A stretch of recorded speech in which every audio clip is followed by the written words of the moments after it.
Yo, yo, yo, yo, yo, yo, yo, yo, yo, yo, you know what it do, what it be. It's your boy, A-N-T, repping the G-A-M-E, G-A-N-G. That's the game gang. You know we don't play.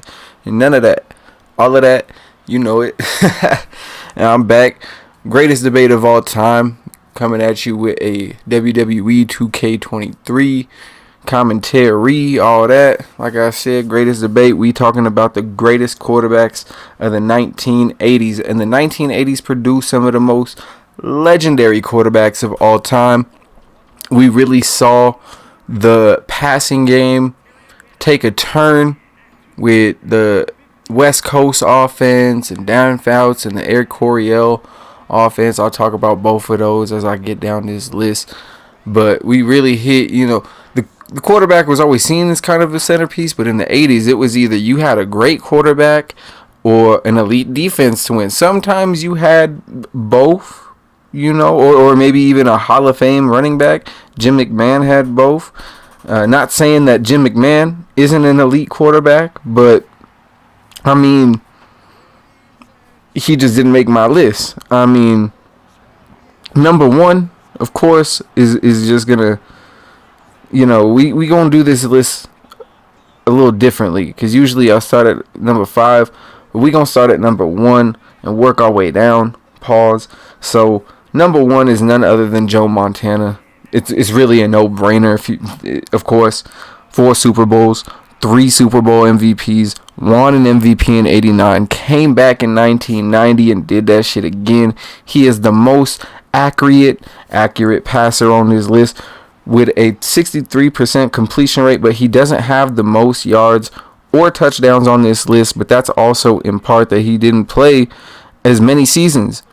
But dominating the 80s with 3 Super Bowls and then getting one more in 1990, which was basically the 89-90 season. So either way, he had 4 in the 80s.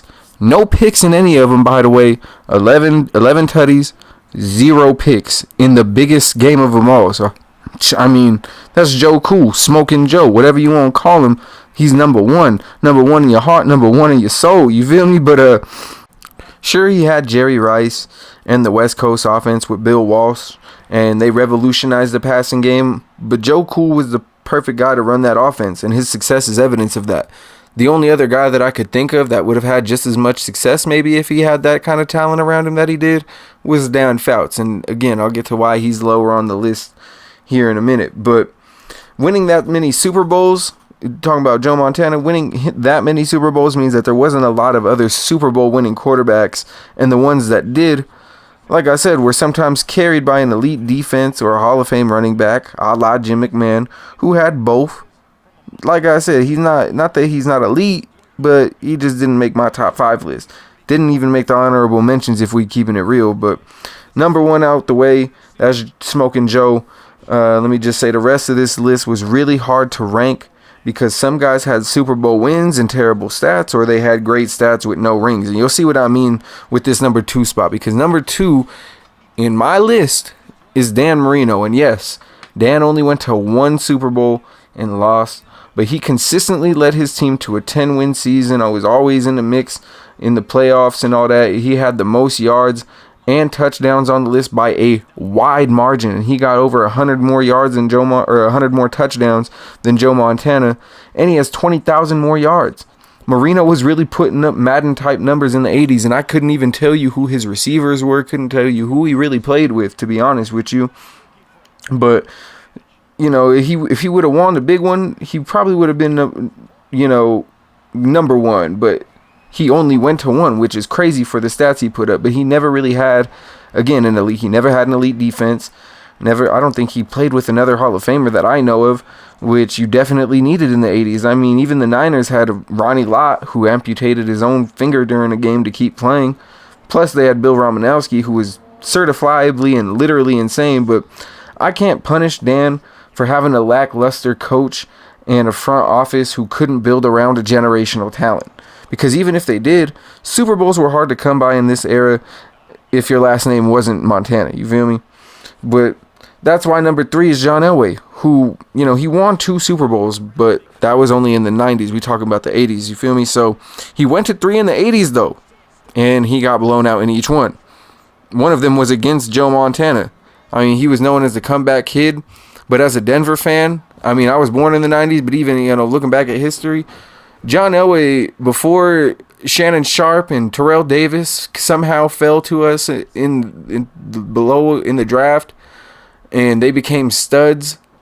I mean, we had Rod Smith as our number one. Not disrespecting Rod Smith. He's one of my favorite wide receivers of all time. Rod, I'm sorry if you ever watched this. For real, but let's be real. Not like he wasn't no Jerry Rice and none of that. Consistent 1,000-yard receiver. Let me just state that. No disrespect to Rod, because I really do fuck with Rod Smith. But again, John Elway, this is about him. He was known for getting blown out in Super Bowls before those, back-to-backs in the 90s and stuff like that. And we had guys like Steve Atwater, Trevor Price, Al Wilson. Defense was nasty. But anyways, again, he got the second most touchdowns. John Elway does. He got the second most touchdowns and yards on this list, which is why I put him under Marino. Because sure, he went to 3 Super Bowls compared to Dan, but he had just as much success in the 80s as him too. 0 wins with 10,000 less yards at the end of his career and 100 less touchdowns in his career. So that's why I give Dan the edge on the number 2 spot. But spoiler alert, John is on the greatest quarterback of the 90s list, at least on mine. And Dan isn't on my 90s list. So Dan won this battle, but again, Dan might have lost the war, like always. But with number 3, that was number 3, John Elway. Number 4 is Dan Fouts, who never won shit. Literally. No Super Bowls, no MVPs. He just put up good to great stats every season. I mean, he had the Air Coryell offense, which is considered one of the greatest, offenses in history. Kellen Winslow and all them, one of the greatest tight ends of all time, which is cool. But again, him and Dan Marino are 2 of the greatest quarterbacks to never win anything. And at least I believe Dan Marino had an MVP. I don't remember which year, but he definitely had one. But again, Dan Fouts never won anything, and I can look past that considering he never had a great team. Again, had Kellen Winslow, but I can't tell you anybody who he played for on defense or anything like that. But his stats prove he was an elite quarterback year after year. So he made the list. And number 5 it was really hard to pick, kind of controversial, but Phil Simms definitely deserved to be on the list in my opinion. Sure, he was somewhat carried by arguably, maybe not even arguably, but the greatest defensive player of all time ever, Lawrence Taylor. But he got 2 rings, proving that the first one wasn't a fluke, and was even the MVP of Super Bowl 21. So he definitely wasn't carried kind of like a Trent Dilfer or maybe like a Jim McMahon, but he never won a regular season MVP, which everyone else on the list has except him and Fouts.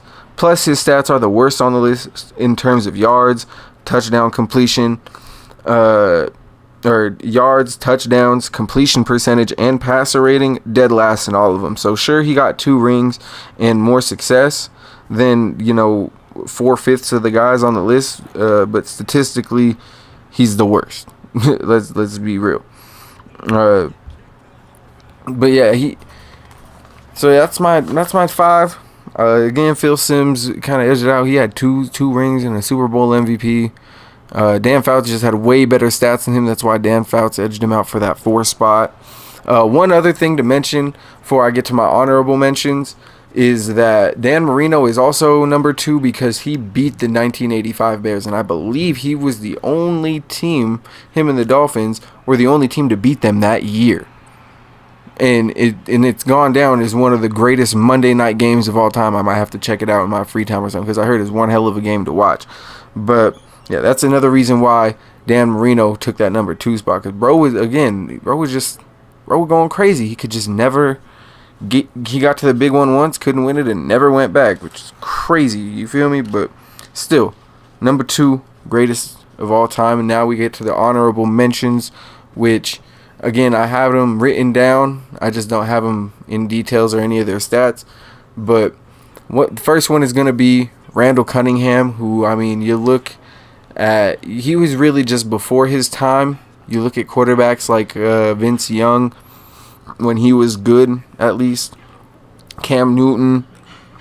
There's really guys like that who were physical, could kind of throw. Cam Newton wasn't really a thrower, but Randall Cunningham in the beginning of his career wasn't really a thrower either. I remember seeing something like a NFL Films where his coach would just go out there and tell him like, yeah, just make 3 to 4 big plays a game and we'll be all right.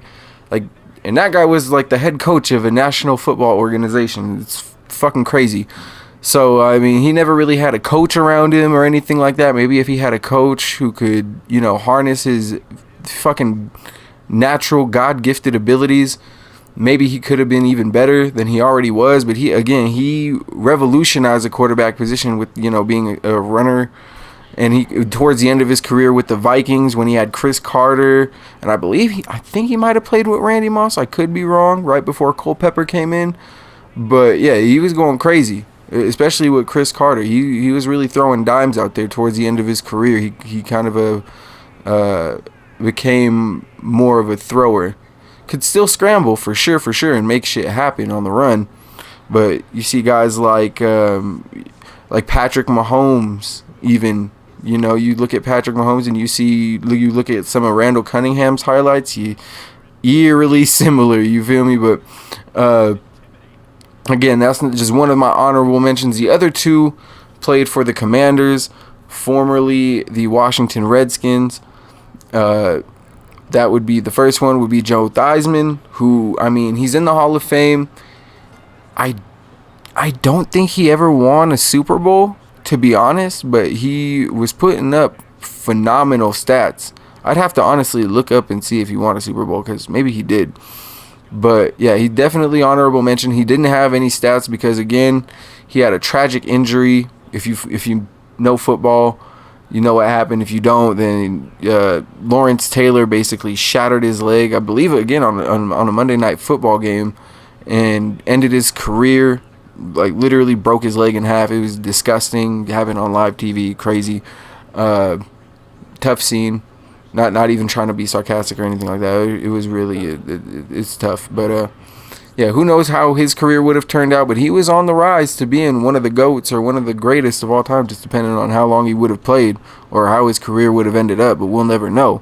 But, you know, he's definitely a top 10 quarterback in the 80s. Just didn't make my top 5. And so again, we got the other Redskins or Commanders quarterback would be Doug Williams, who was the first black quarterback to ever win a Super Bowl. Led his team, I believe he was the Super Bowl MVP. Can't remember exactly which year. But yeah, I think that was when they had the Hogs with John Riggins, but maybe that was before, in like the 60s or something, when, you know, they were actually like playing football in the mud. Maybe I'm capping though. Maybe I'm right. But Doug Williams, first black quarterback to win Super Bowl, and I believe he did win the Super Bowl MVP. I could also be wrong on that, but he did win Super Bowl starting quarterback, and that really let everybody know, hey, wow, these guys are just like us. Crazy concept, right? Man. Yeah, shout out to Doug Williams and Randall Cunningham for being pioneers. Sucks what happened to Joe Theismann, but, you know, at least you made the honorable mentions. I mean, like I said, Jim McMahon didn't even make it, and he played with the 85 Bears, and he doesn't really get a lot of recognition for it when you play with Refrigerator Perry and Sweetness. You know, that whole team full of real motherfuckers. Who they also had? I think they had Dick Butkus. I could be wrong. I think they also had Mike Ditka. Bro, as the coach. I could be wrong. He might have been the coach, if not a player. I don't know. I know he played and coached for the Bears. So I'm pretty sure he was a coach. The legendary mustache, the Bears. But so that was my top 5 list of quarterbacks. If you liked the video, leave a like. If you disliked it, or you have, you know, a grievance with it, explain maybe in the comments why. Love to hear your feedback on it. Gonna do the top quarterbacks of the 90s, 2000s, 2010s, 2020s ain't over yet, so I can't do that one. And then after the 2010 top 10s or top 5s, I'll do the top 10 quarterbacks of all time. So that's going to be fun. I also got another hip-hop history video dropping today along with this video. Go peep that. I got a couple more videos to drop on that. I'm kind of deciding on which ones I want to do and which ones I want to save for next season, because we're going to get into some maybe histories, mysteries up next, and maybe some conspiracies, maybe some underground kings and queens up next, something like that. I really also want to do maybe a dark side of hip-hop. I would like to cover the story of hip-hop, but I would also like to cover kind of the seedy underworld of hip-hop.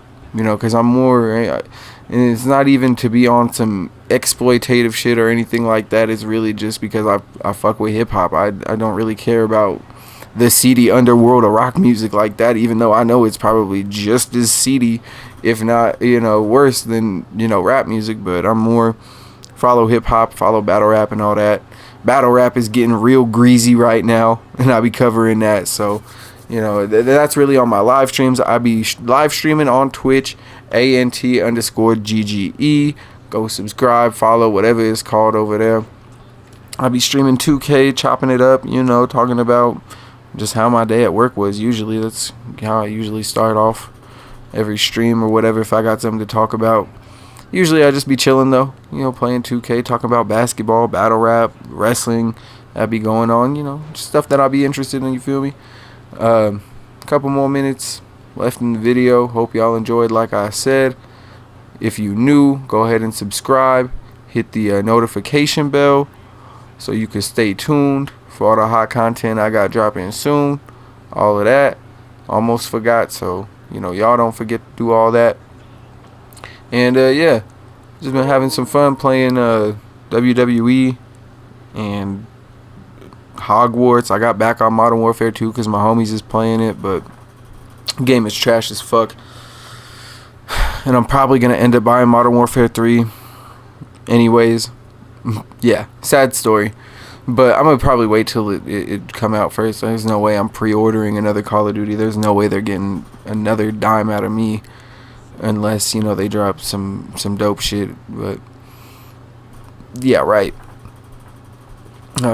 Praying that another FPS game comes out real soon. It don't even gotta be a COD killer. You could just be your own thing. I'll play it. Just have decent gunplay, decent maps, game modes, something. Give us something. You feel me? Destructive environments, man. We bring that back. How we had that in PS3 days, and we ain't seen it since. Like, I mean, Battlefield kind of did it, but I think Battlefield 3 might have been the best representation of the destruction. You feel me? Because, I mean, there wasn't a lot to destroy in fucking open trench warfare in, what is it, Battlefield 1. But that's neither here nor there. I'm getting far off topic. Again, got the top and GOAT quarterbacks coming soon. Hip-hop history, season 1. Wrapping up real soon. Once these two are done, I'll probably start another 1 or 2 series, depending on how I feel. Like I said, I'll be streaming on Twitch. Y'all be safe. It's been your boy ANT repping the game gang. You know we don't play none of that. All of that. Be safe. Don't get smoked. I'm out. Peace.